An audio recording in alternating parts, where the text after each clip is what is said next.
대통령실 수석회의에선 통계 조작 의혹에 굉장히 격앙된 반응들이 나왔다고 합니다. 최근 수석비서관급 회의 참석자, 수석들이 상당히 분개했다. 대통령실 관계자. 통계는 가장 기본적 인프라인데 잘못된 국가 통계는 국민들이 가령 집 사고 아이 낳는 데 있어 오판하게 만들고 국가 경제에도 악영향을 미친다라고 강하게 비판을 했습니다. 강력계 형사 출신의 박성배 변호사님. 이 일자리 통계, 경제 지표, 특히 집값 통계 이 세 가지는 매우 중요합니다.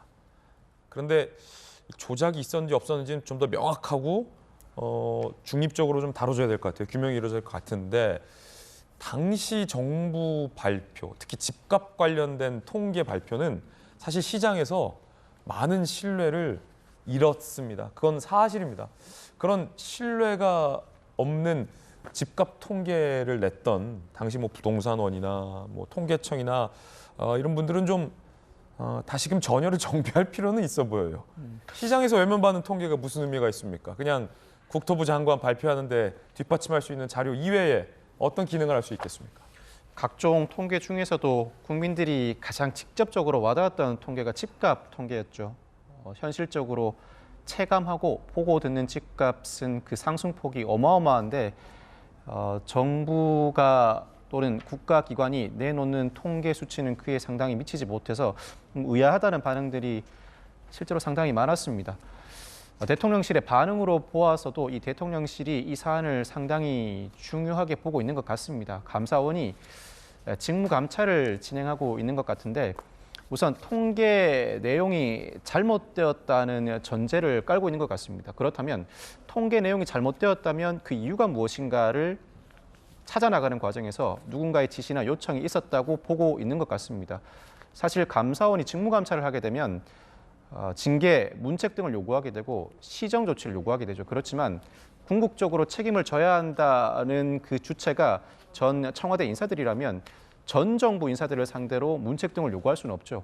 결국은 고발을 염두에 두고 있다고 봐야 합니다. 감사원은 관련 감사를 전반적으로 진행하고 난 다음 상황에 따라서는 수사기관에 고발을 할 수 있는 권한이 있는데 결국은 감사원이 자체적으로 문책 등을 요구하지 못한다면 결국 고발을 염두에 두고 관련 감사를 진행하고 있고 나름대로 여러 합법적인 수단을 동원해서 관련 진술과 자료를 수집하고 있는 단계로 보입니다. 이 사안은 결국은 수사기관의 수사로 이어질 가능성이 상당히 높아 보이는 사안입니다. 이현수 의원님.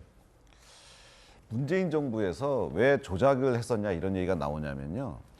문재인 정부에서 그 첫 해에 최저임금을 16%를 올립니다.